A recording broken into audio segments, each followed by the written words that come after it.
3, 2, 1, 2, 3, 2, 1. All right.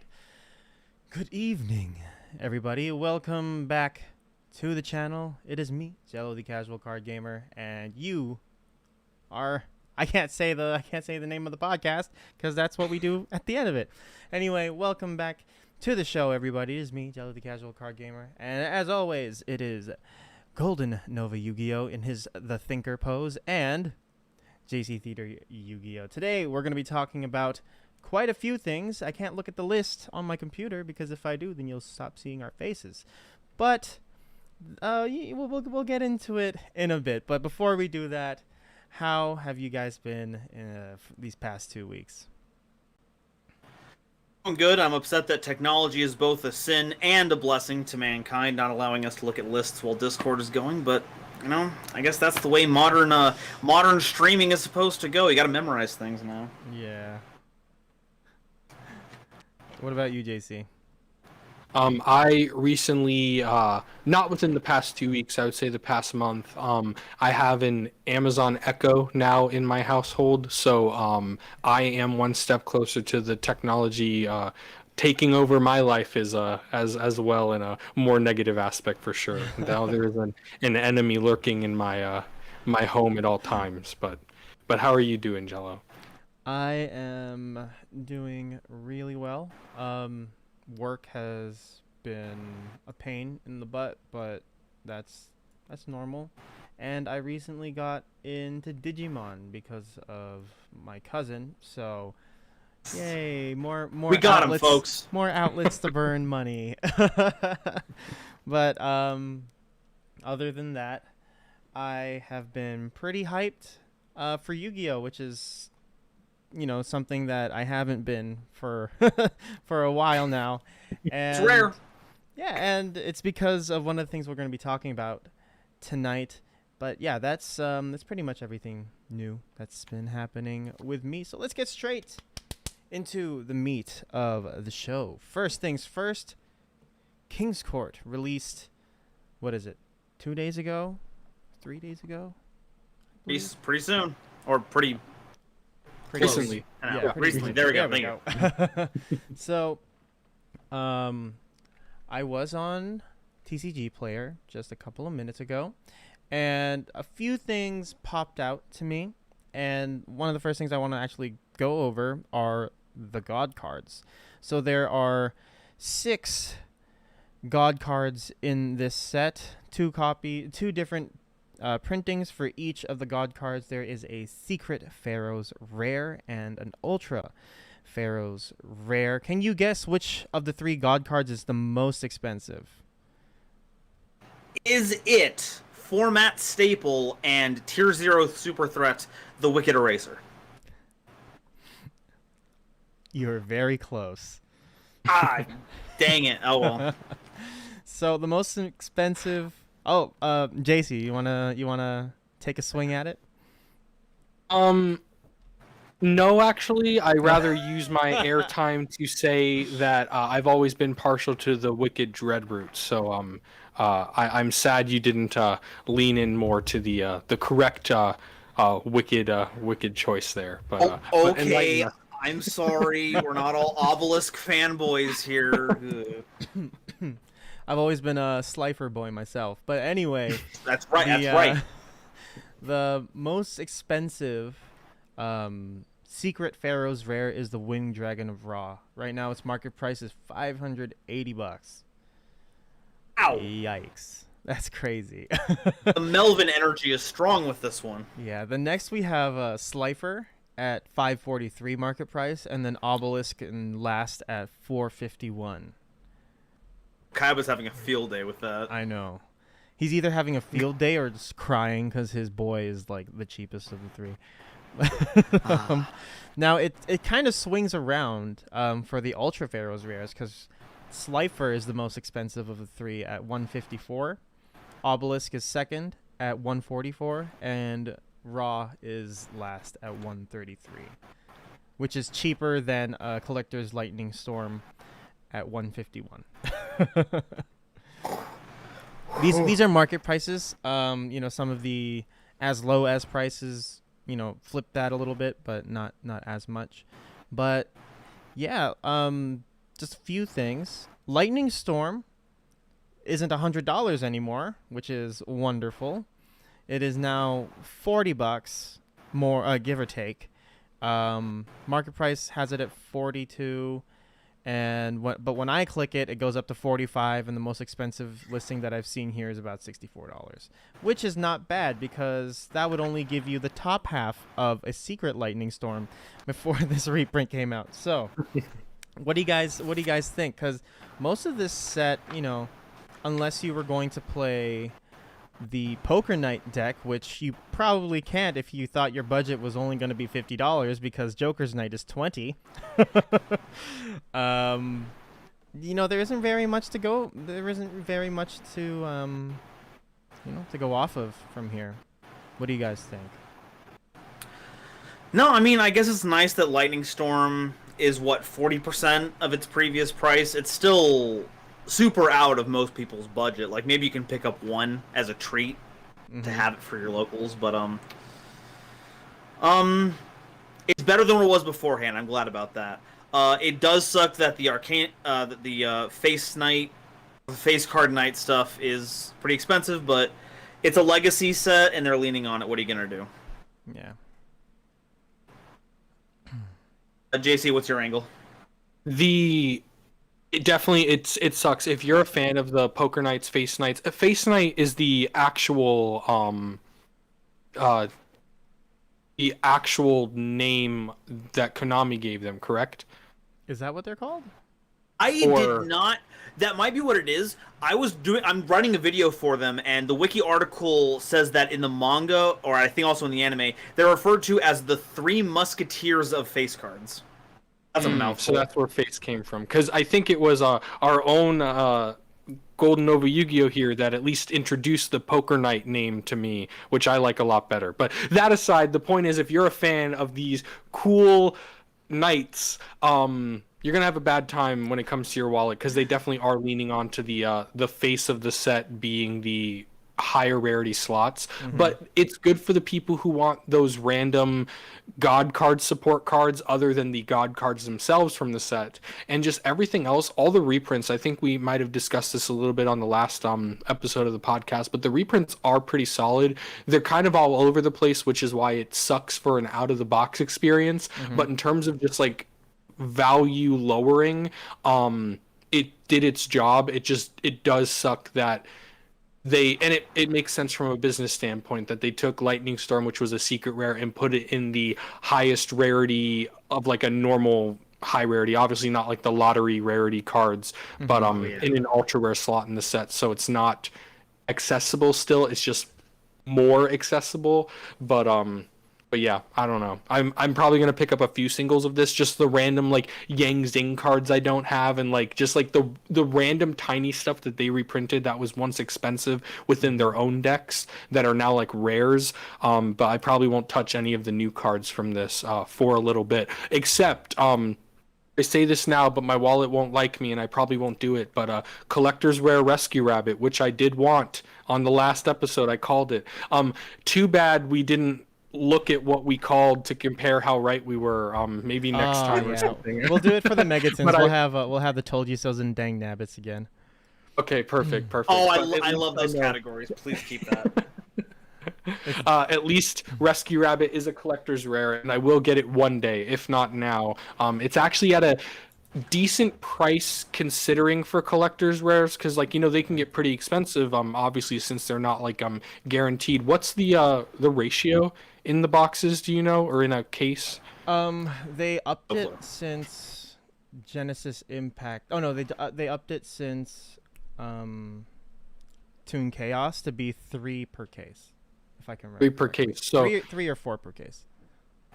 So it's like still very rare, right? And it's still right now Rescue Rabbit's like at lowest price $72, which is obviously a lot, but like what I mean? Yeah. I feel like that can definitely go up. So I don't know. That's my only thought is Rescue Rabbit, I guess, collector's rare. And I think actually I don't want to say it yet. Jello. Yep. How do you feel overall. Are you gonna buy any of this sealed, or are you just gonna go straight for the singles, or just skip it altogether because of Digimon? It's a very good question. I was going to pick it up before I saw the prices, because, you know, the poker nights didn't seem like they were going to be that expensive. But if one Joker's night is, let me see, $20 for me, that's $60 US down the drain for 3 cards, and I still have to pick up, 3 more ultras. Given Arcana Triumph Joker, who is super pretty, which is probably going to be the only thing I'll pick up just to, put in a sleeve and then look at every once in a while, is only 4, which isn't that bad. The deck is just really expensive, and I'm probably not going to pick it up anymore at this point, and I don't know if, especially with the Vanguard case coming out soon, I need $1,200. So I'm probably going to skip on that. Yeah, it's 20 boxes. So yeah. Have fun. Yeah, I will.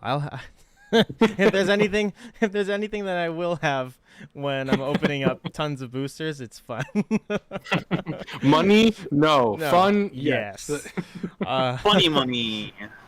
I might pick up a Guilty Gear Freed just because it's a nice play on words, even if it probably isn't, in any connection to Guilty Gear.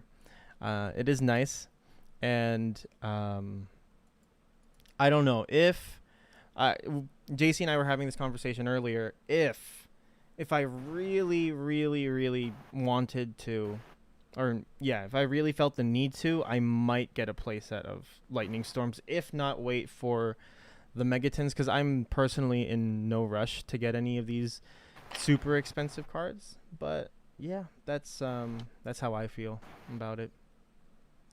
Again, disappointed that the Face Knights have 4 ultra rares in this set, and you only get 3 per box. And you need 3 of them. Yep. Need 3 of each of them. I know. I don't want to do that. But it's not even like the old Duelist Alliance thing where King's Court had different archetypes to build from, and you could, I don't know, maybe person in your friend group each bought one and maybe traded the cards in this game to make a full playset. Nope. Yeah. King's Court's got reprints and the one deck that you're building out of it, and that's it. Yes, it's saddening. But rejoice, people who didn't pick up their Prismatic Secret Rare World Legacy Guard Dragons when they were only a couple of bucks to begin with, because those are less than $1. We are not a Market Watch podcast. I'm just going over some of this stuff. Evolzar Dolka is okay, but that's I guess dinosaur players needed this, or is it dinosaur? I don't know. No, yeah, it's for dinos. Yes, for dinos. All right, yeah, but at least they're happy. I remember when I was trying to build a Dino deck, I looked at Dolka. I'm like, no, it's too expensive, even though it was like $13. But yeah, that's all I have on this set. But before we go in to the next topic, I just want to shout out our audience. We have Adam Valero. He's surprised that Rota is not a collector's rare. It does have a collector's rare. And it's 100. It's the most expensive. Yeah. Collector's rare. Yep. Starting at $155, I guess, or $157 from where I'm sitting. Not a Pancake is here. Says hi guys, and probably going to skip. Yeah, I'm going to skip on King's Court as well. And it makes me really angry because if you guys consistently watch this podcast, you'll know how excited I was for King's Court to come out, and then this is what we got. So, but anyway, I guess the delays were fine.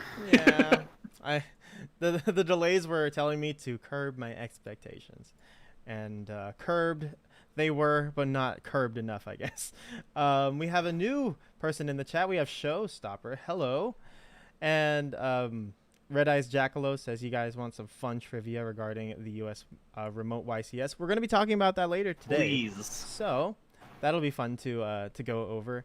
And Showstopper says had to buy some ultra rares yesterday. Had to spend quite a bit. Was excited to build the face card deck. I wanted to too, but I'm not willing to spend $60 on a playset of Joker's Knights, especially when I have like a bunch of other card games that I have to feed.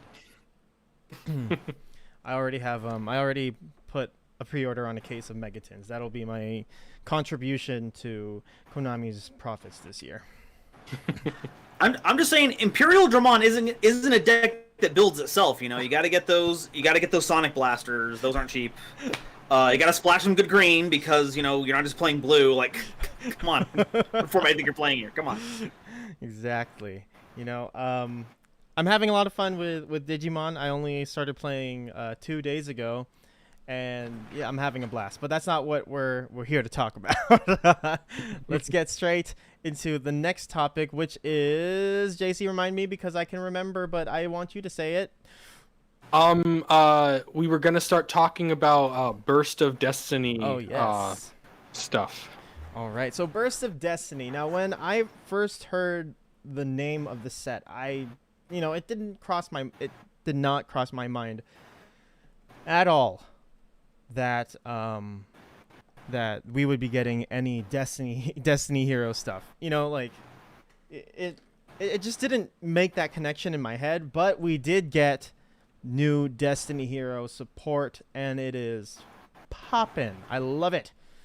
Now, if when this is coming out, October. So, if October isn't too expensive of a month for me, then I'll probably get a couple of these boxes to try and pull these cards, and maybe I'll bring back a Zero to Hero to finish it off. But we do have Destiny Hero Destroy Phoenix Enforcer. It needs a level 6 or higher hero monster and 1 Destiny Hero monster. Its second and third effects can only activate once per turn, and its first ability is your opponent's monsters lose 200 attack for each hero card in your graveyard. So the first time I read this, I thought it only said hero monsters in your graveyard. I'm like, okay, you can normally ditch like 8. So that's a nice 1600 thing. But it says for every hero card in your graveyard. Unless they just didn't put a monster card. But that's nice. And its second effect is you can destroy 1 card you control and 1 card on the field. And its third effect is if this card is destroyed by battle or card effect, you can activate this effect. Special summon 1 Destiny Hero monster from your graveyard during your next standby phase. So, like a phoenix, it rises from the ashes after it blows itself up. I love it. It's awesome. And it has Neos's stat line, which is cool too. And then I didn't even. Oh, that's cool. Then we have Break the Destiny. So it's a trap, and its first ability is target 1 Destiny Dragoon or 1 level 8 or higher Destiny Hero monster you control. Destroy it, and if you do, skip your opponent's next main phase 1. Now this is, I can see some pretty funny going first shenanigans with this. And its second ability is you can banish this card from your graveyard, add 1 spell or trap that specifically lists Destiny and Dragoon or a Destiny Heroes monster's card name in its text from your deck to your hand, except Break the Destiny. And the last card that we got is D-Chain the Man, Destiny Hero Denier. You can only use its first effect once per turn, and you can only activate its second effect once per duel. If this card is normal or special summon, you can place 1 of your Destiny Hero monsters that is banished in your deck or in your graveyard or in your grave. What? Wait, let me read this again. You can place 1 of your Destiny Hero monsters that is banished in your deck or in your graveyard on the top of your deck.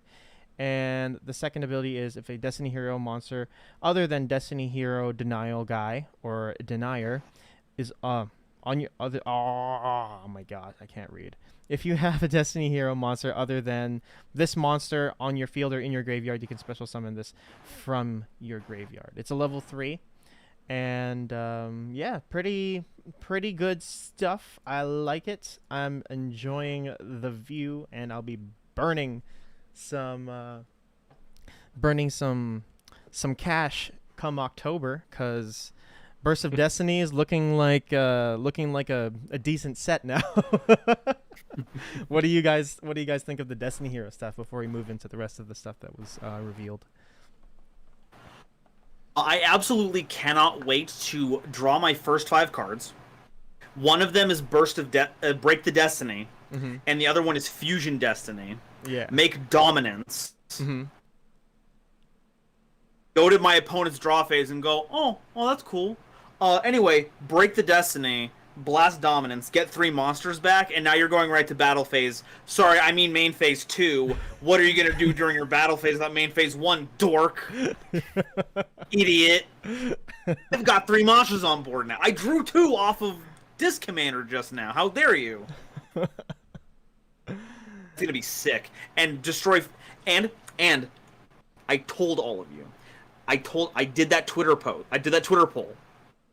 I see that when I started doing research for Hero Explained, and I was all like, "What is Phoenix Enforcer? Is it a Destiny? It was clearly a Destiny hero," and everyone told me I was a fool.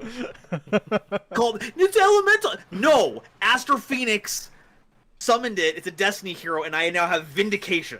Vindication. I don't care that it ruins indeed. all my entire video series. I don't care. That was the most important point. Red Eyes Jackalow said the new D hero was created to spite you. Yeah. You know what? Fine. I'll take the hit. I got my my comeuppance for Twitter, so I'm whatever, fine. What do you think, JC? I agree with the Archfiend guy in the chat. Destiny heroes were always my favorite out of the hero archetypal gigantic tree as well. So I'm excited for this support for sure.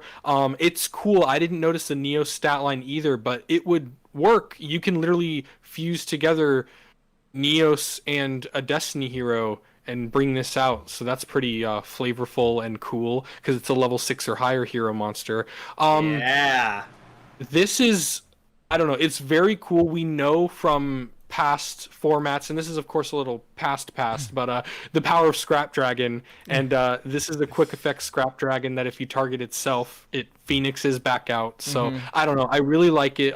Flavor-wise, effect-wise, and everything, it's super cool. We know the power of main phase 1 shenanigans from the one Amorphage ritual, right? That skips the main phase 1. Yeah. So we know that that's strong. People will put in a random ritual into their Dragon Link, obviously not the most optimal Dragon Link decks, but Dragon Link nonetheless. And I don't know. This is just all very good.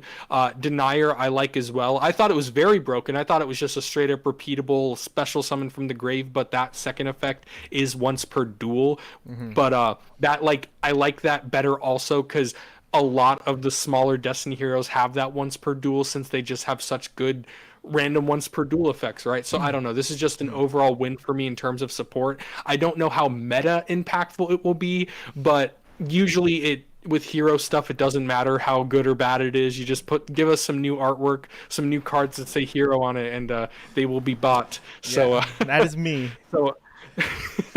So since they gave us something decent, it's even better, since it wouldn't have mattered regardless. So that's my thoughts on it. I like it overall for sure. Yeah, and one thing that I realized from reading this effect just now is that it does, with Denial Guy, it doesn't matter if you only get 2 malicious because you can just top deck the other one and then banish the other one from the grave over and over and over and over again. So that's nice. So Adam Valero says, are you sure? Are you saying that Avian and Vercinatrix are D heroes because Aster Phoenix used them? I would like to say that the versions that he used, at least from my memory, had alternate arts. So if that means anything. Because he had those darker ones, right? I think the Supreme King had those alternate art versions for evil heroes. I would say that if Jaden never used Avion or Burstinatrix, then yeah, you'd be right. But he used them first. And I know Aster has that little speech about, challenging Schmade and Schmooky about copying. I don't trust rich kids. Aster should be happy he has Destiny Heroes and stop stepping on Jaden's style, okay? Yeah. So this means that we might be getting a Destiny Hero version of Shining Phoenix Enforcer, and I can't wait if that happens, because that card's gonna, with modern card sensibilities, that it might not be worth it, but it's gonna be nutty. New extra hero link, in before anything else. Extra hero Shining Phoenix Enforcer, boom! There we go. First link monster with the actual cross length arrows that let you summon to him. I'm calling it now. Don't pull a Zeroboros, Konami. All right, and plot twist: there are no E-heroes, only Destiny. Well, it is Destiny that Jaden used the E-heroes, so there you go. Burstinatrix is waifu and Avion is husbando. True. And also Destiny Hero can get malicious too. Yes, it can. That's why I'm racking my brain trying to figure out what I'm going to do with all the heroes that are already in the deck, because running an Omni hero deck seems really crowded. But we'll see. I still don't have an adjusted gold because there's no legendary duelist season 3. So goodbye, Malicious Bane, for a bit. Bye. Farewell.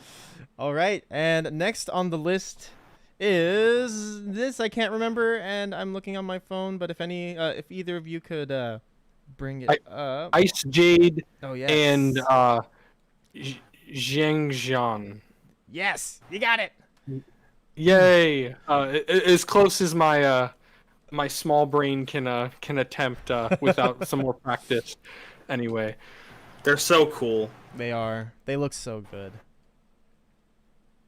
Makes me wish that they had full art. Yu-Gi-Oh had full art cards, because those would look amazing with full art.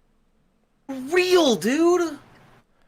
Or even Magic the Gathering, which this is a whole other topic, which of course we wouldn't branch out for this podcast especially, but they have a lot of alternate arts on their cards, different ways, they've been doing retro borders and stuff like that. Yeah. And they have full art, but they also have extended border, which is literally just a rectangle as opposed to so the whole thing. Yeah. And that, I think, would be the if Konami ever decided to change their border, since they changed it in 2013 when they moved the first edition and changed it slightly taller, I think they would probably do the extended border is the only thing I see them ever doing, unless it was some kind of how Ghost Rares have the literal holographic extending into the normal border, and it's the weird holographic outline, but that would just be kind of I don't know, I feel that wouldn't translate well. So extended border is what I'm saying. But Nova, I think you were gonna make a point on this. I had to because we all know that pendulums do kind of have a wider lengthwise thing because of how they're printed. Yeah. I found this out when I started pulling images offline to make thumbnails and stuff. There's they illustrate it below the frame too. The pendulum effect is transparent. That's real stuff that you barely see. And can you imagine if they did a Pokemon thing where they took the pendulum border off there and you could see everything, and you made it hollow? And I cannot keep giving Konami free ideas like this. You make a new rarity every set, and you can't just change a border once, one time. Here, aside of functionality, obviously, for links and pendulums, but for flavor, one time. I'll even take rush duels. I'll even take the optimization of the levels. Yeah, those look so good.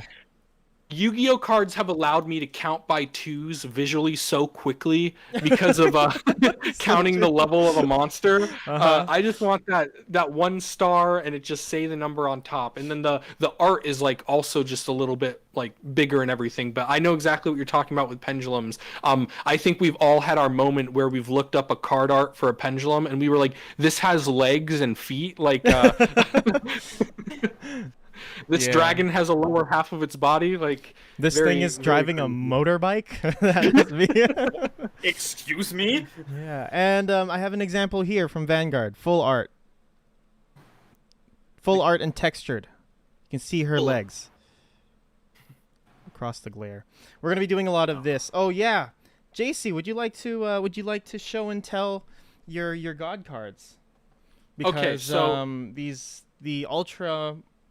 What do you call it? The Ultra Pharaoh's rares look okay. I'm kind of on the fence. I like it. It looks clean, but I do wish that they did what the is that the Korean version or is that the OCG version? This is the Korean version. So just some context. I do not like, and this is purely from images on the internet. I understand with certain card rarities, especially like ghost rares and stuff, in person, they're wildly different. But every image I've seen on the new Pharaoh Ultra Rare and Pharaoh Secret Rare God cards from King's Court has not looked good to me. And that's because I have the Millennium Rare God cards from the Korean like 15th anniversary set, or I believe so, because like the set number is like 15AX, so I'm assuming that's what it is.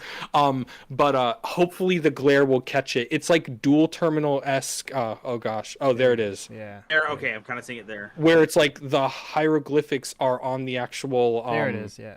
entire card as a separate like thing, like a separate layer, as opposed to kind of, it looks like it's embedded into the holographic stuff on the actual card in the TCG, and I don't know, I just like it better like this. I've always been a sucker for like the random Hobby League dual terminal, just like that extra layer on top. I think that's so cool, if done right, of course. And I think the hieroglyphics in the Millennium Rare, they did do it right. So that was just a thing that I didn't remember, and nothing organically came in where I could have been like, oh, so pretend this happened like 15 minutes ago that I showed this, but I should have brought it in. I'm so sorry. No, you're good. I forgot, and also, like I said, nothing sparked my memory. But off the tangents for a moment, I think this may go to Nova, our resident lore expert, which is funny because he's also our ruling expert, so I guess he's just the one with the largest memory.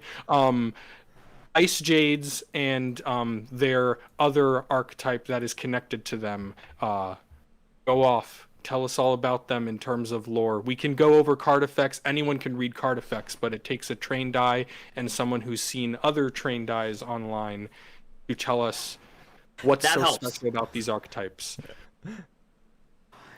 Yeah, so so we all know from looking at the card art that the Zhongjeng's the trap card they have shows them being attacked by one of the Despia people. So we know, at least from that.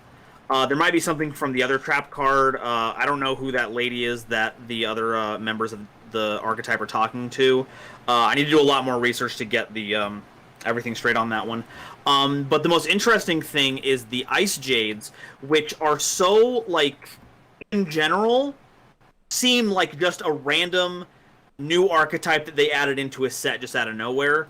But I saw images online that pointed out that Tremolat of the Ice Jade has all these bubbles around them that are showing images of the Dogmatica storyline up to this point. Like, I don't have the reference images in front of me right now, but one of them is when Ecclesia's calming down the transformed Albaz.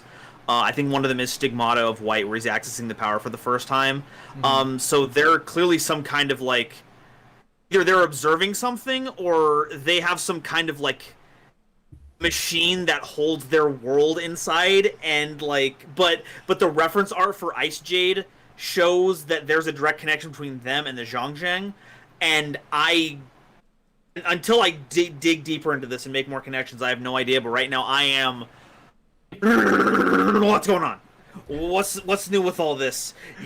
you're showing us that the Dogmatica city is being attacked, and Ecclesia and Albaz are like, oh, we're gonna dip from the Spriggans. Sorry guys, we got places to go. And what they're showing up in this like mountain terrain, and then there's no other connection aside from the Death Spear attacking them too. Like, what's going happening? on? What's happening? That's it. That's my lore stuff. I'm sorry. It was less structured than I normally like to have it. But right now, I'm vibing. I'm just vibing. Oh man, I'm a sucker for lore, which is why I enjoy watching the Golden Nova explained videos. So I'm excited for I'm excited more for Nova's video coming up than the actual archetype itself. So thanks, Konami.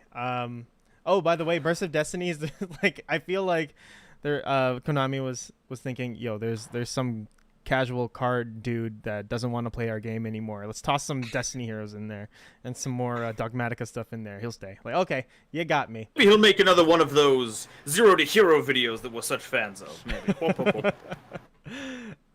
But yeah, I'm excited. I'm excited to see where the story goes from here. I said this in our pre-show when we were talking about it, that the Ice Jades, right? Yes. Yeah.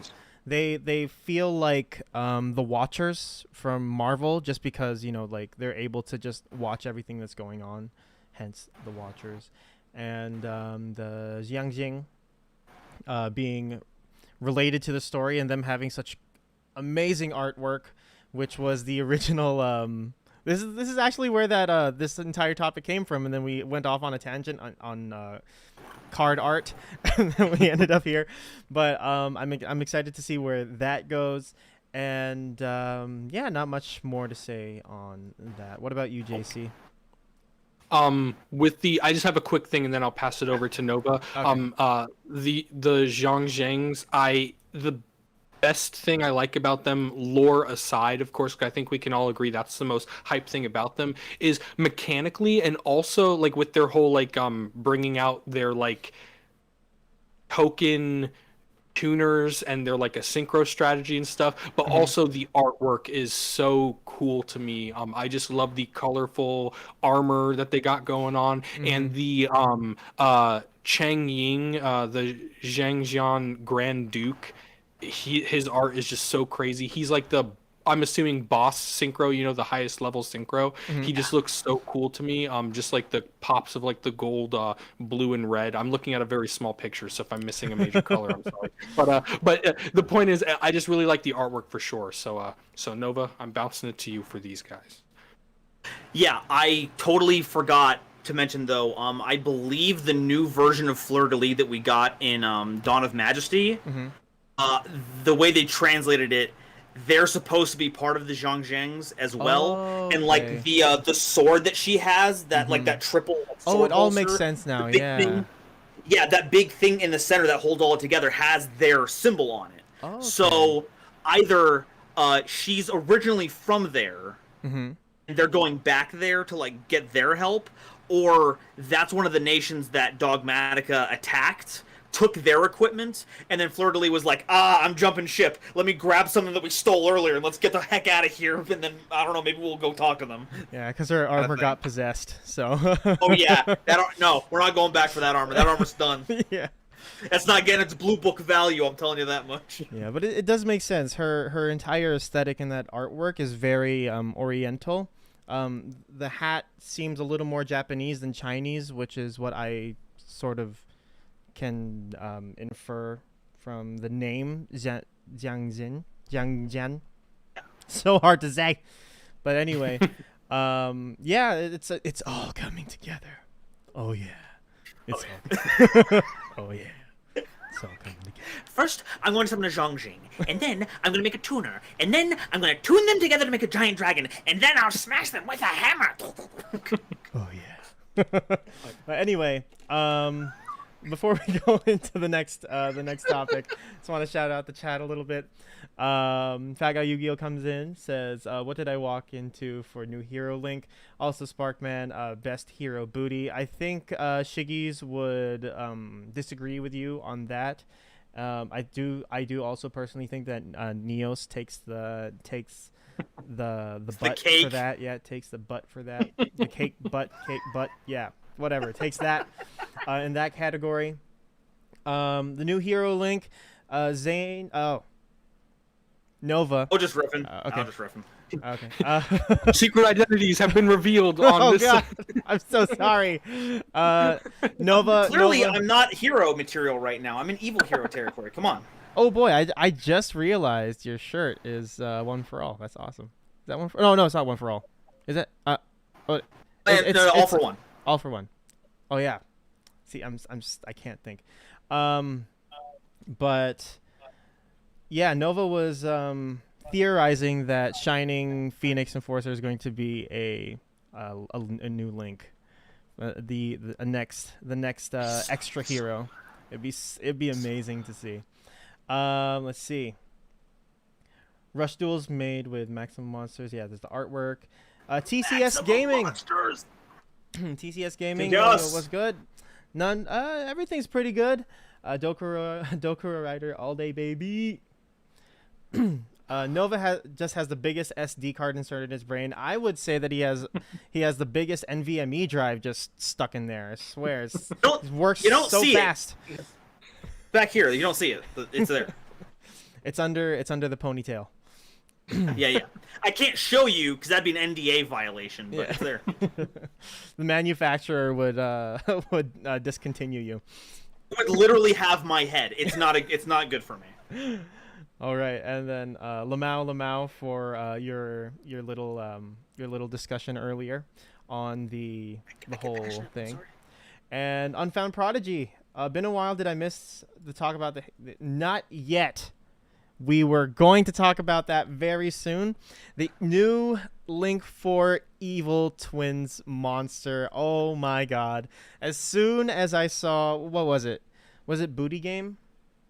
Or Boo Game. Yeah, no, it's Booty Game. It was Booby. It was a Booby Game. Booby Game. Yeah, but take her. Whichever one you want. It's all good. Okay. Everyone has their preference, but anyway, that's not what we're talking about here. Ever since that card with the third, with their, I guess their Nemesis came out, I was anticipating a new monster, but I wasn't, even in the mindset of it being, what it is. So it is a link for, I believe it's called Trouble Sun, right? Evil Twins. Trouble Sunny, and its abilities are pretty good. Let me just try to find it, unless you guys can find it before me. Oh, I've got it pulled up, baby. All right, could you? Let me go ahead and get it for you. Let me. Please. No, they're your babies. Oh wait, no, you can't. Can you pull it up on your end? Let me see. So Evil Twins. Post it in general chat. Will that get it to you? Let's see. I think I'll be able to type it. Okay. Trouble.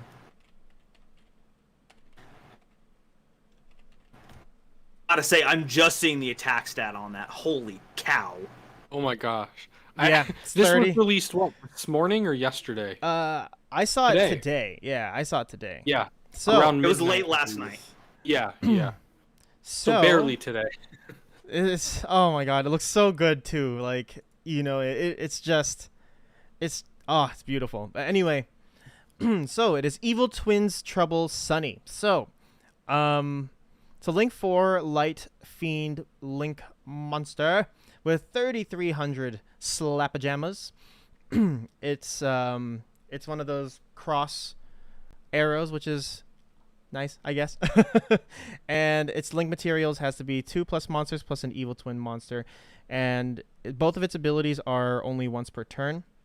Its first effect is Quick Effect. You contribute this card special summon from your graveyard 1 Kill and 1 Lilla monster each. And its second ability is you can banish this card from the graveyard, then send 1 Evil Twin monster from your hand, deck, or face-up field to the graveyard, and send 1 card on the field to the graveyard. So this is really good because it gets around destruction protection, and also lets you spam your Evil Twin Kills and Lillas, which is wonderful because you can just bring it back right after. But yeah, Like I said, love the card, love the art, and this is the card that made me say, yes, I am staying. I'm staying for I'm Burst still in of it, baby. Destiny. But yeah, what do you guys think? So my question is for the first effect. Does that trigger both of the Evil Twin versions at the same time? I think so because it doesn't say special summon one Kissikil, then special summon one Lula. So I'm guessing they come out on the field on the same time, at the same time, so you'd be able to activate their effects. Because, like, if so, you tribute it, you get a pop and a draw at the same time, and that's wild. Yeah. And then another pop after.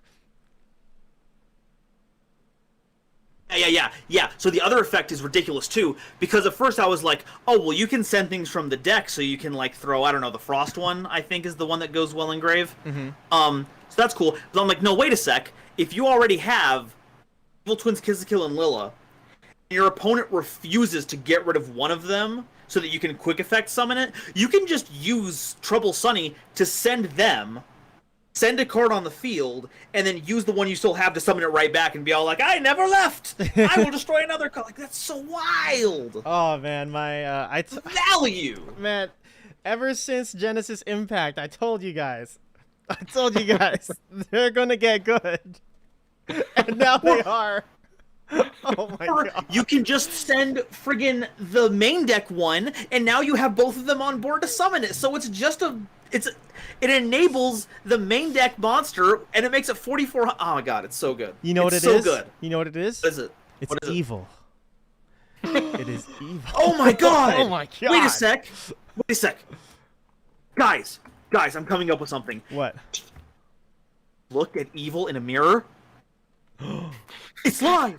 Oh, Oh my crack god! the code! Storm the headquarters! Storm the headquarters! We found it! JC, stop me. I'm going too deep into this hole.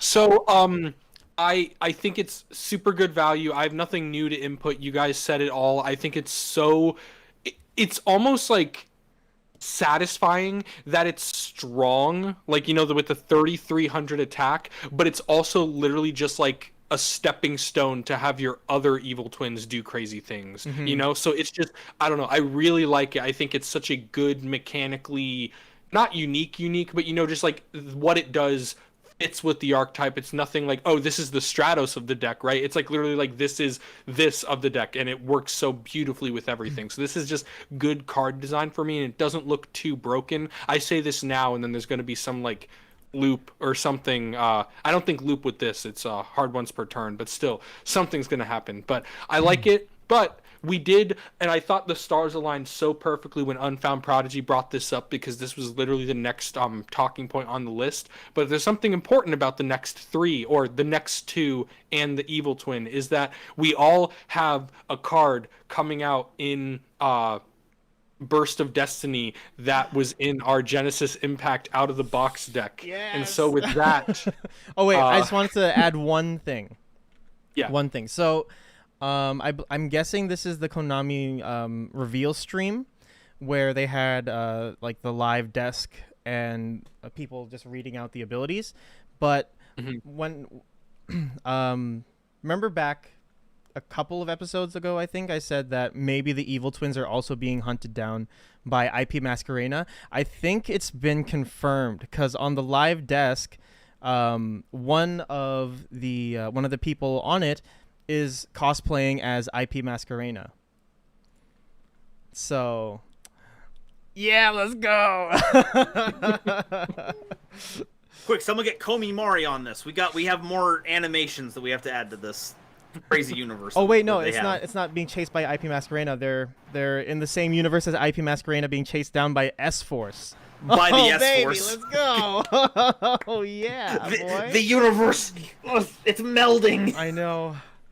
And like the way that the apostrophe is set for Evil Twins doesn't look like Trouble Sunny is with them. because it's evil twin apostrophe S. So this is their nemesis, on top of being chased by the Popo and stuff. So that's cool. I like that. I like it a lot. World building. This is peak.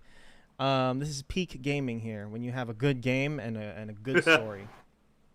But anyway, that'd be great. So, moving on. I had my spotlight with the evil twins. Let's go into I kind of want to do JC's first, just because he dreaded using each of these things when he got them for the series. But and spoiler alert for Out of the Box, since I haven't posted the video yet because I haven't had the time to edit, but Ursarctics and Drytrons are confirmed to be connected in the new, I believe it's 2 cards, right? There are 2 cards that came out so far that have been revealed for them. If you would like to give us the rundown on those, JC. So they are connected, and the connection is me. I don't mean to brag or anything, but I guess technically they're in space and mechanical, but type-wise being beasts, beast warriors, and machines. One relying on only levels, or not relying on only levels, but Ursarctics, like monsters with a level, right? Or is it not a level? They're my archetype and Out of the Box. I don't even remember what they do. I think it's monsters with a level difference or something like that. It's like you use them and you can't summon monsters that don't have levels. That don't have levels. Yes, that's what it is. I knew there was some kind of restriction with levels, either not have or have, but that makes sense. And no links, no exceeds. And rituals that use attack instead and have an Xyz monster. So, okay, no Xyz, but they have an Xyz monster in Drytron. And they're 2 they're 2 field spells. Their field spells now have a fusion monster. You can't make this up. So the 2 new cards that bring them together is a fusion card that actually fuses their 2 field spells together to create Ursatron, the Celestial Polar Illumaship. It's always treated as an Ursarctic and Drytron card, very similar to the Phantom Knight Raid Raptor support. I think that's the only example that I've seen in modern times use this straight up multiple cards that have just that text in it.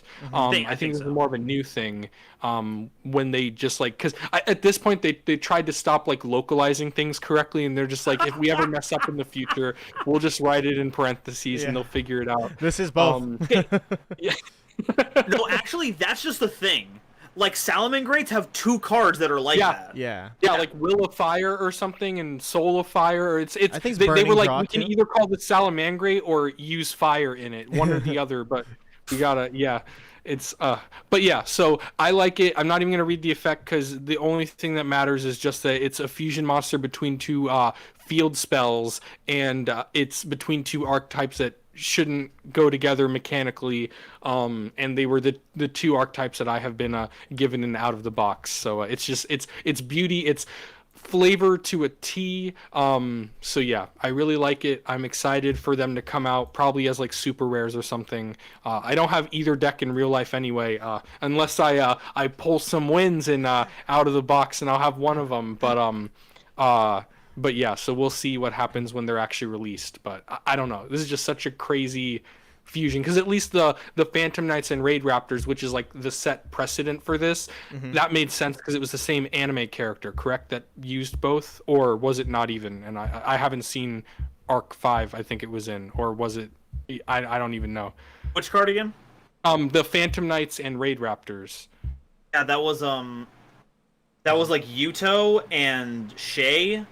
Oh, so they aren't even the same person. Oh, great. No, but they were a team. Oh, so okay. that was where the connection came from. It was their bond. Because I knew there was something. Because this was Arc V, right? Yeah. Okay, because Arc V, there's people who are not reincarnated, but like there are different characters that are the same character, right, or something like that. Yeah, a lot like the same person across different realities, and the Phantom Knights guy, weird blue fan hair Yuto. Yeah, that was the Phantom Knight guy, and then the guy whose hair looks like a V but then stuck under his hair. That's the Raid Raptor guy.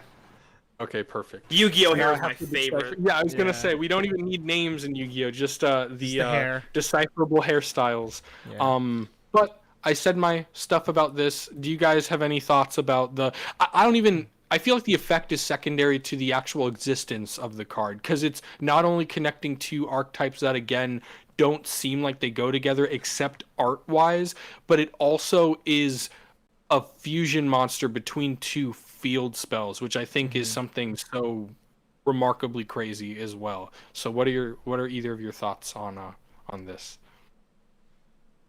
Like the effect of the fusion, they're good for both decks. Like it grabs you free cards. Who doesn't want that? That's the easiest way to bridge two decks. I feel like this would see play in either deck if it didn't require you to play the field spells of both, because other than just wanting free cards, the decks have nothing in common, mechanics wise. I would actually say that like thematically it kind of makes sense, right? Because Drytrons, I believe, were the first deck to make ritual summons out of a stat that isn't a level, and Ursarctics were the first synchro archetype to make synchros out of instead of the usual level combination, a level difference. So I think that like having two field spells come together kind of is par for the course when we put them in this category. You know, it's just weird mechanics. So I think thematically it makes sense. But strategy wise it is really weird. But you know, maybe I totally agree on that. Maybe at the end of the year we should do you know, like a culmination out of the box where we just take all the decks that we've created throughout the year and then just like squish them together as much as possible and see what happens. That sounds fun. Oh, go ahead. I was going to say the best part would be the fact that if I fuse them together, I won't have access to the two cards bridging my decks together. That's so true. I think that's very fun and hilarious. I would love to do that. I will unfortunately just be playing my Blue Eyes Abyss Actor Blackwing deck. I'll make no changes. All right, so we have 2 out of 3, and Nova, would you like to tell the lovely audience what happened to our Fire Boy? You rootin' tootin' red and fruity. That I do want to.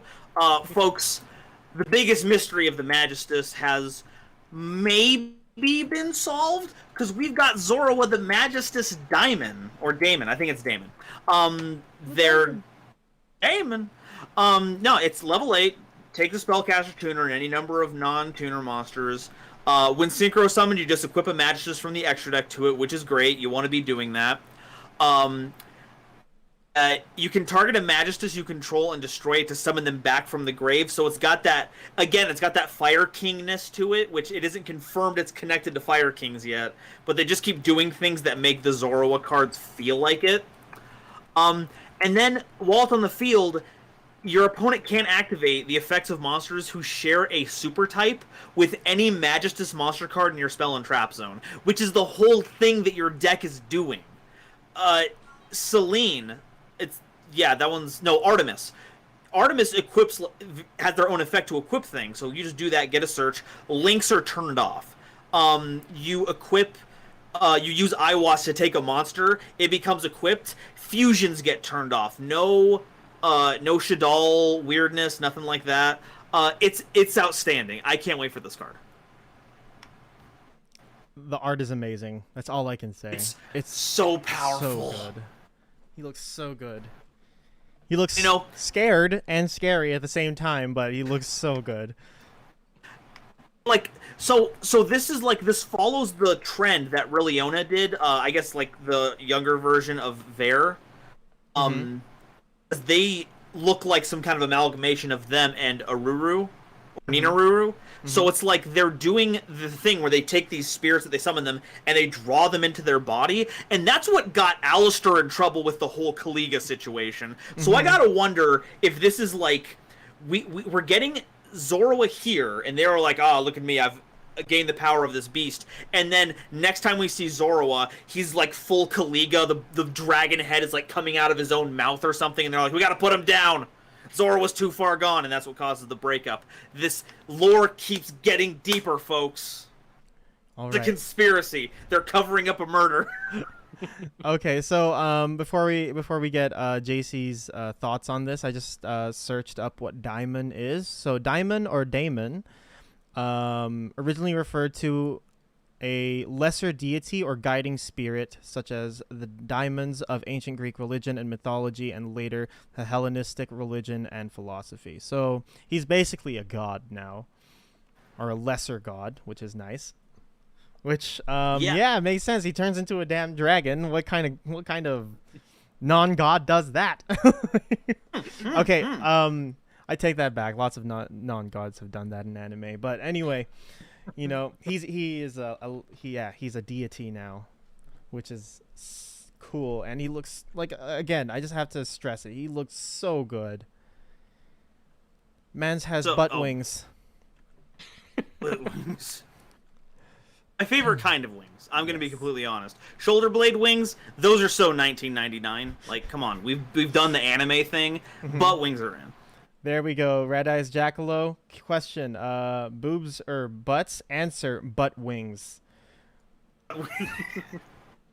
And JC, what do you think of our little fire boy turning into a full out lesser god? I think the artwork is amazing. I think in general the Magistus, each like member of the, not trifecta, is it a quadfecta, or how many people are, or how many magicians? The official record would have you believe it's a trifecta, but yeah, it's a quadfecta. There's 4 of them as of now. So they each like are magic in a different, like, almost and I can't think of the proper word, but like different style, right? Like this is almost like giving me like, I don't want to say indigenous vibes, but just like, you know, like with the feathers and like just like the this tattoos. Is like more like, yeah, just like everything's like that, as opposed to like oh man, I'm so bad with my Magistus lore. I gotta reread things. But the Witchcrafter one. Witchcrafter one, she is like more just like mechanical and stuff, or, you know, just more like non organic, and just like all that. The artwork across the board is just very cool to me. And I'm overall just very glad that this wasn't in out of the box. So I'm glad I didn't have to face this card. Yeah, I'm sure you are. That's my only thoughts on that. So if there is any relation to the Fire Kings, Zorua would have ties in ancient Hinduism and ancient Asian mythologies, just based off of like the thing. Because if we look at Crowley, you know, there's Aleister Crowley, and big British occult influence there. Yeah, and the Witchcrafters, of course, I believe are the closest things to like we have in this this quadfecta for alchemy, because they do just use non-living things to turn into other things. And then we have, what's his name? Endymion, and I don't know where he's from. I think he's just like straight up magic. So yeah, like more just like sorcery. Yeah, he's a sorcerer. like your classic, I'm a wizard. You're what? But anyway, you're a wizard, Endymion. I'm a what? But anyway, it's really cool to see all these different types of things just like, if not come together, then just at least be together in the same context. So after that, we're gonna gonna step out of the realm of product releases unless there's something that I missed in the list. I think Nova wanted to speak about a certain bird Oh yes, that he's excited about. the bird is the word. Yeah, we got some other we got some other things, but we're going over time. We can skip it if we need to get things closed out. Okay. I guess we can hit the two big topics really quickly then before we say goodbye. And that is our celebrity ambassador, which if you are from North America and do not enjoy some good old football, as the Europeans would call it, have never heard of, then we lost our celebrity ambassador. Apparently, there were some things that he said that were discriminatory, and Konami said that, oh, we don't like that, so goodbye. And yeah, that happened. I am horribly distraught, and I don't know how I'll be able to go on knowing that we lost the biggest shining light in the Yu-Gi-Oh community. I'm kidding. It doesn't really matter to me. What do you guys think? It just sucks in general whenever, like, people with a lot of, like, I don't know if influence is the right word, but when you're a soccer player that's, like, has a lot of notoriety, and, you have that kind of stage, and then you just be all like, oh, hey, this entire race of people, boy, they're sure X, Y, and I don't want to repeat any of the specifics because that's not helpful for anyone. That just sucks in general. It's garbage, and I'm glad that Konami was swift to remove them, so that wasn't like a continued thing in the community. So that's good. That's the important part. The unimportant part is like, who even like I know I'm not alone in this, but it feels weird because, like, clearly it's just because I'm not a soccer guy, and a lot of people I'm calling it soccer. That's how you know how much I don't like vibe with it. But it's like when you call it the entire back step a little bit. Were they the ambassador for all the TCG or just the EU regions? I don't know. I never really read into it at all. I was just like, oh, cool. They got I don't know who this is as our our ambassador. That's cool. But like, even like, what was they didn't do anything as far as I'm aware after the announcement happened, and I don't know if anything was planned. Like, as an ambassador, what were they supposed to go on, like, news shows or like do a media circuit to hype up Burst of Destiny? Because I'm telling you right now, we've got the hype right here. We can do that for you. Yeah.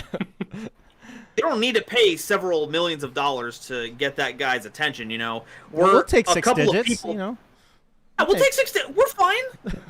I'll do 5 digits, okay? I'm desperate. The point is that important part, they're gone. Thank goodness. They were an asshole. Unimportant part, where do we go with here? Do we even need anyone in that role? And if so, why? Like, that's what I never figured out. I first want to mention, from what I saw on the initial announcement for his existence as Yu-Gi-Oh! Ambassador, there was a little interview, talking about him watching the original Yu-Gi-Oh! DM, how Konami really likes to focus on DM because that's their best form of brand recognition to get new people in who saw it when they were kids. That makes sense. Another thing was mentioned that he specifically was going to be involved with the creation of a card.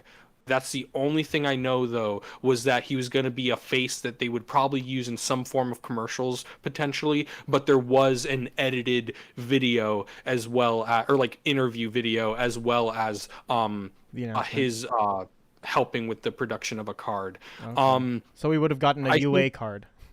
Exactly, that was the job. You got me. You got it. I just had to get it out there. You got it. They I think it's a very good point, and to be a cynic about just like brands and Konami and all this stuff, it is very true. At the end of the day, I don't think they need an ambassador. There was a wonderful, beautiful, amazing little trend that happened for, it seemed like a day or two on Twitter when this news announced that he was officially relieved of his ambassadorness, where people were showing their collections, their different content creators, and also people who just like Yu-Gi-Oh! And have a Twitter, right? They were posting pictures about them and Yu-Gi-Oh! Their connection to it, saying, hey, I could be the ambassador. And the biggest thing is, Konami should give whatever money they were giving this celebrity, of course, to the people who were involved with Yu-Gi-Oh already on our level, right? Or not our level, but you know what I mean, on the actual people who like Yu-Gi-Oh first, instead of who are a celebrity who then take on Yu-Gi-Oh because they were given a paycheck, right? But Konami already gets that for free. You know what I mean? Like, from a business standpoint, they're not paying us to do this, yet we are influencing people. And I say this very lightly because I don't want to be like, oh, we're influencing people. But, we're telling people about Burst of Destiny, right? Like, maybe they're going to buy Burst of Destiny because they found out from our podcast some card that they didn't know was going to be in it, right? Like, they get all of this free promotional stuff. Why would they spend money and pay people for doing what they're already doing, right? We already pay them for the cards. They could give people like preview cards or something of that, but then Konami like has that leverage over them. In reality, I think it would be more of a favor to any YouTuber to get a preview card than it would be Konami to have a YouTuber preview a card. You know what I mean? Like, it's like Konami's doing them a favor over them really doing Konami any favors with that. And they have been pretty decent about, giving some sets to larger names and having them open product and stuff. But it's just, I don't know. It's weird because I agree with Nova, and I don't want to blanket statement his thoughts with this, but from what I take from what Nova said is that I don't really see the purpose of an ambassador in a way unless it's more clearly defined. This example of this gentleman, right? Like he was relieved for being not a gentleman, but this guy there was no clear set what he was doing. People were saying this individual, and I'm sorry for not knowing his name fully, but I think he played for the Chiefs, and his name was Ryan, who's a football player. It's very similar like Cassius Marsh in the Magic the Gathering scene, just like a celebrity, a sports celebrity who genuinely likes a card game and can get new people, because an ambassador isn't going to be these Yu-Gi tubers who other Yu-Gi-Oh players flock to. An ambassador is going to be someone who random people think is cool, therefore they will think Yu-Gi-Oh is cool. So that's the issue. That's probably why they picked this. And also, I don't know the details, but the reason why they picked this like soccer player and stuff is Konami, like Digital Entertainment or something, has something involved with like football right now or something like that. Like, I don't really know the specifics, but it was like they're already connected to whatever this guy's connected to also. I don't know if it's a video game or what it is, but it's something. I'm not articulating anything correctly, but there's another connection other than just randomly finding a football player. Konami as an entity was already involved with football stuff. But yeah, that's my giant spiel. This is what I was thinking of whenever I saw stuff on Twitter. I had to say it somewhere, and I was like, might as well save it for the podcast. Good place to do it. Yep, perfect. Yeah, I was pulling up articles to figure out more stuff about it, and yeah, I hadn't made that like connection until you mentioned it, JC. But yeah, there's that PES football championship game that Konami, like the two games that Konami actually does anymore that are digital. So no, yeah, that makes sense. That's where they would pull from, because that would be the easiest from a recruiting standpoint. And yeah, when it comes to like the ambassadorships for like Yu-Gi tubers, when you look at it from a completely business standpoint, then it makes sense. We are all doing free advertising already. The payment, one might say, is allowing us to use their imagery on their copyrighted cards without taking down strikes or whatever. Well,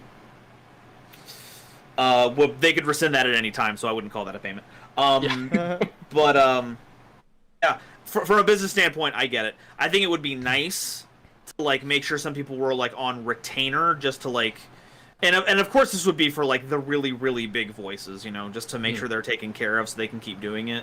Because while it would be good to have a ambassador of that level who was someone like the Chiefs player who could just be in like commercials and be all like, hi, I play football, but you know what I like to do on my off time? I like to play Yu-Gi-Oh! I know it's a kid's game, but let me show you what you can do with the game when you get into it, and just kind of like that stuff. Like that makes sense. I can vibe with that, and I hadn't gotten that process beforehand. So thank you for saying that. That makes sense.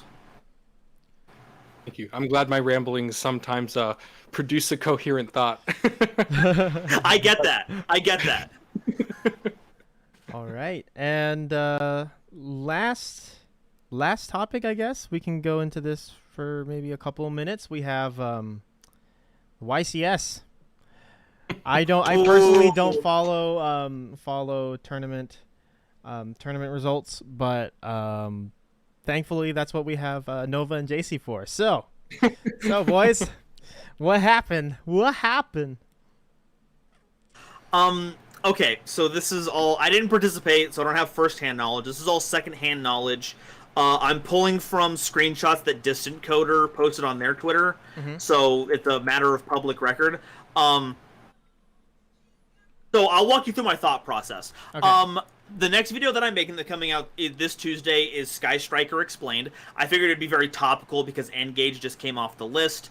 It's fairly small. I can talk about it. I'm going through there, and I'm all like, wow, Zeke's a really cool Link monster, and it works with all the other ones where Ray can like tag into it at quick effect speed so you can farfa your opponent.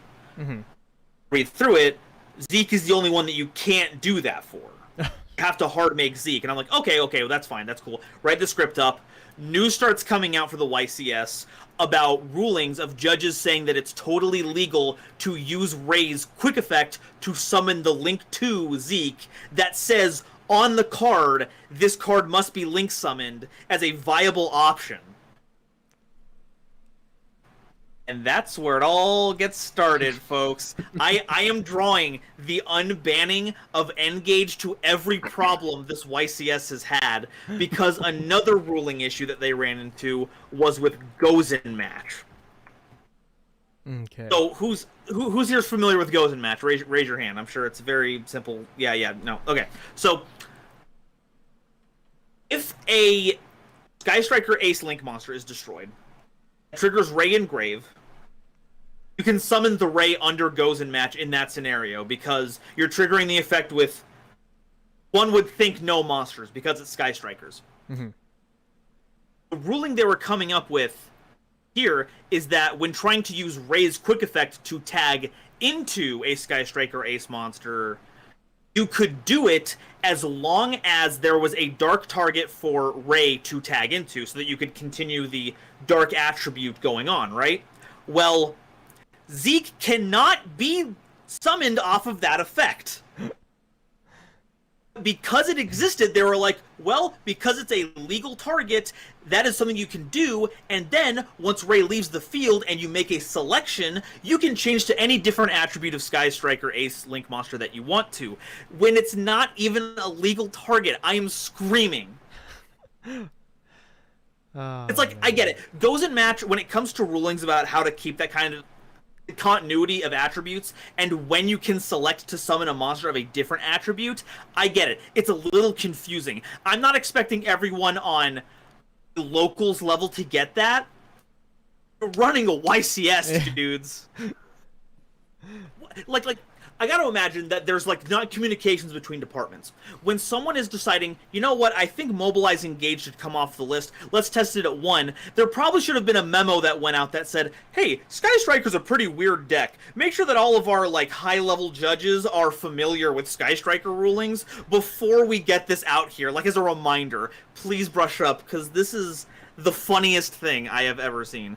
And it's tough. You know, these are big events. There's a lot of pressure, a lot of eyes. I would never advocate zeroing out any of these specific judges and bullying them because that's not fair. Just as an event, as a piece of history in the community, it is very funny. Yeah, definitely funny. Oh, man. I'm trying to look through these and see if there's anything else, but that was kind of like the big one. There was this one image that I saw of some Discord servers that were running the tournaments were asking participants to boost the server so that they could get the visual quality necessary to run the remote duels on there. Isn't that... Like, that's... And that's not on Konami's end, I'm pretty sure. That's on the tournament organizers. And they should have gotten that squared away, but that's on individual levels. I don't think that's across all of them. What was else? What was it? MBT went 4 wins, 0 losses, 4 draws because N-Gage was such a ridiculous card that it put every duel he was in time. and he still made it to day 2 off of that record.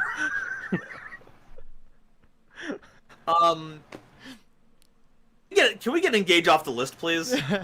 Can we get it back on the forbidden part of the list, please? I don't want this card. Not because it's broken, it's just too complicated.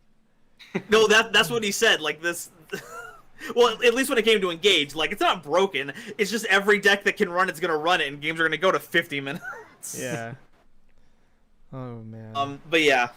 So yeah, YCS remote duel was very weird. I think is this the first YCS that they've tried to run over remote duel since this all started? I think so. I believe so, yeah. So, big event bigger than they've ever done before. It's bound to happen. Even at regionals that I've been to, weird garbage happens all the time. It's not something inherently wrong with the system, but it is very funny when it happens. As long as we just make sure we don't bully anyone about it. Please don't do that. That crosses the line, everyone. Mm-hmm. Yeah. Especially because it's like the first big event in a while. So. Yeah. Anyway. Well, I had a good laugh. I'm glad. I know that kind of stuff can kind of like walk the line between like he's being funny or he's just yelling. Yeah. No, very interesting time. We live in very interesting times when it comes to Yu-Gi-Oh! Mm-hmm. I can't wait for the second run where we decide that Archfiend cards also count as Summon Skull cards. There's nothing to support Summon Skull specifically, but it'd be funny. That one missed, right? Makiura, you're right. Yeah, there we go. Never mind. Yeah, that's the premium removal for Archfiend decks. Oh boy. Oh, and then you just what is it? You run Red Dragon Archfiend as just like the whole thing, and then you have just board wipes for days. Yeah. There we go. Perfect. You see, you've solved the format. The mad lad did it. Okay, but that's it. I'm tapped out on that. All right, JC, you have anything you want to say on that, or? Not to go super into it, but this just comes to a larger issue of the old like joke in the Yu-Gi-Oh community where it's like, oh, you want to find this obscure ruling looking like an old Pojo forum from like 2011 to figure it out, right? Like Yu-Gi-Oh is such a weird card game, having no set rotation or anything, the way that we don't have really any like keywords, so everything is written out, and if it's written out slightly different than its predecessor, it might work completely different functionally and everything. It's great because we have many different mechanics, many different just random stuff, which is beautiful for the game of Yu-Gi-Oh! It's so cool. That's what makes archetypes unique. But then we get into situations like this where like on a case-by-case basis sometimes is how rulings are decided. So that's a bigger issue. I don't know how they would solve it, but it is what it is. It's more of a laugh than anything. I don't think anyone like suffered any kind of real life pain, from this, which I hope is true and holds up. Except for that guy who had to bust down his door. He had. Oh God, yeah. What was it, Ryan Levine? I sadly don't remember the name. So if it is, then yes, that guy. He. God, yeah. Wait, what is this? I haven't seen this. So Jesse Cotton posted this on Twitter and was like, Ryan locked himself out of his room right before his match, and it was like was it a feature match, or I don't know how the YCS event worked. I have no clue.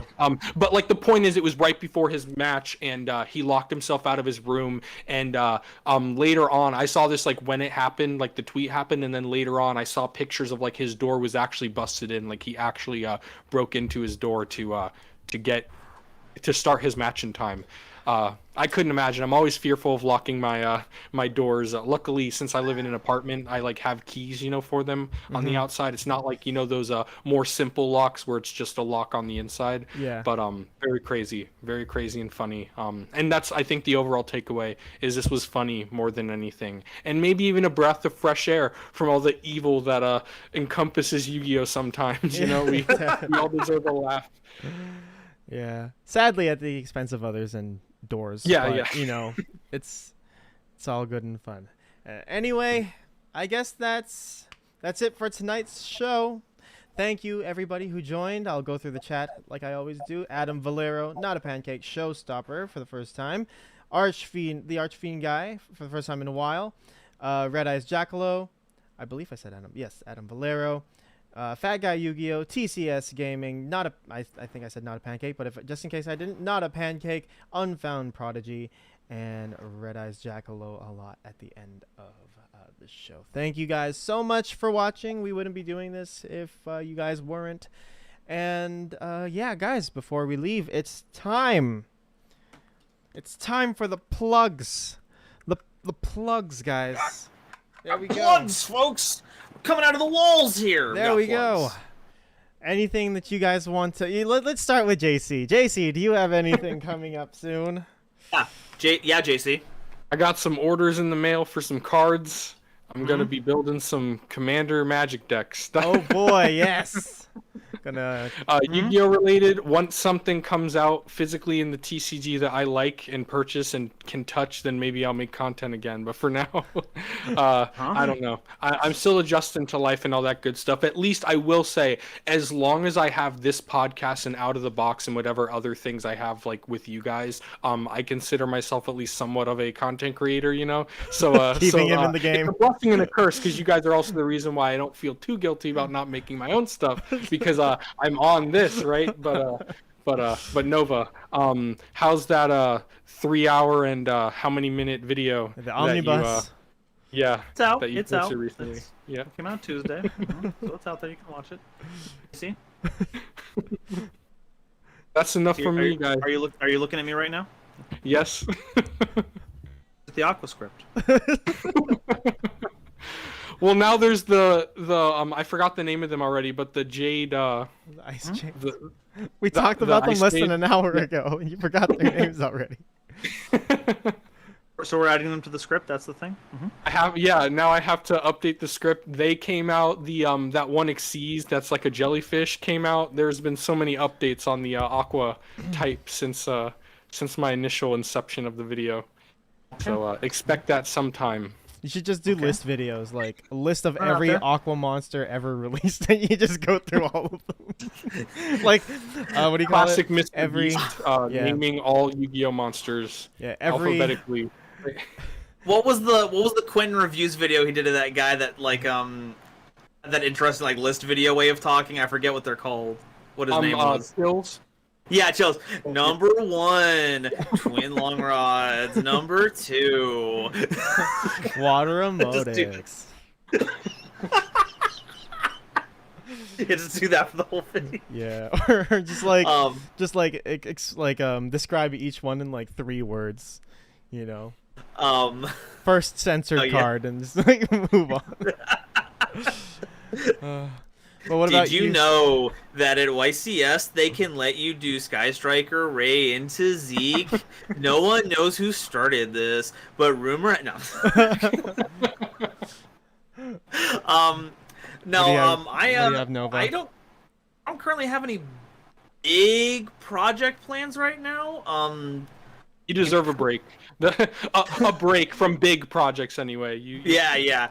It's like, what was it? This Friday, I just posted the latest episode that was a completely narrative one about the weird story that's been going on in the background of the videos for the past while. So, if anyone's interested in not specific Yu-Gi-Oh card stuff, but want to know about the weird, strange backstory that I built around myself because I'm a narcissist, it's Nova lore.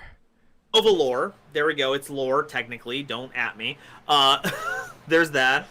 I've got a schedule for what I'm going to be doing over the next month available for channel members and patrons, so that's up. But if I say it here, that would be like a little, be giving away free info that, other people are getting. But there's not like any big projects in the works right now. We're just working towards getting to that 10K so we can do Utopia Explained. Woo. Boy, that's going to be I don't know if it's going to be as bad as Heroes, but I got to do all the Onomots. Oh my goodness. So that's going to be its whole thing, too. You have to say each one. You just have to say each one. You Every can't one just of them. Cop out. You can't cop out. Can't just say, here's all the Gagas. Here's Magician. No. And then there's got to be the Go Golem Dododo Dwarf one. Zubaba Bancho. Baba Bancho, Gaga Coat. Yeah. I got to say those.